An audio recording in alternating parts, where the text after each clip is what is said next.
হাতে মেখে ডিম রান্না মাত্র 10 মিনিটেই বানিয়ে নাও।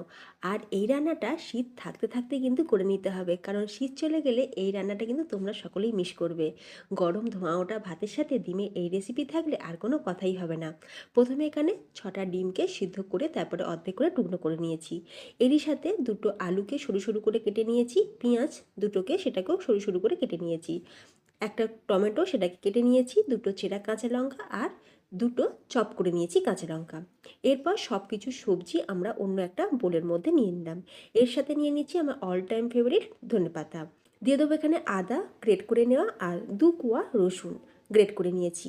দিয়ে দিচ্ছি এখানে মটরশুঁটি হাফ বাটি পরিমাণে, স্বাদ অনুযায়ী নুন, হাফ চা চামচ হলুদ গুঁড়ো, হাফ চা চামচ কাশ্মীরি লাল লঙ্কার গুঁড়ো, হাফ চা চামচ কালো জিরে, হাফ চা চামচ ধনের গুঁড়ো, হাফ চা চামচ জিরের গুঁড়ো আর 1/4 টিস্পুন দিয়ে দেবো এখানে গরম মশলা গুঁড়ো।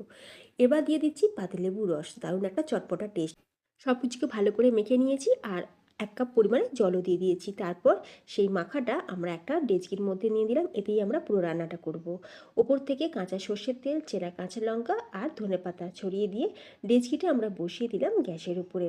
তারপরে আমরা 10 মিনিট মিডিয়াম ফ্লেমে, তারপর লো ফ্লেমে আরও 10 মিনিট ভালো করে কুক করে নিয়েছি। যখন দেখবে আলু নরম হয়ে যাবে তাহলে আমাদের এই দারুণ স্বাদের রেসিপিটি তৈরি হয়ে যাবে। আর ভিডিও ভালো লাগলে like, share and subscribe. Tata.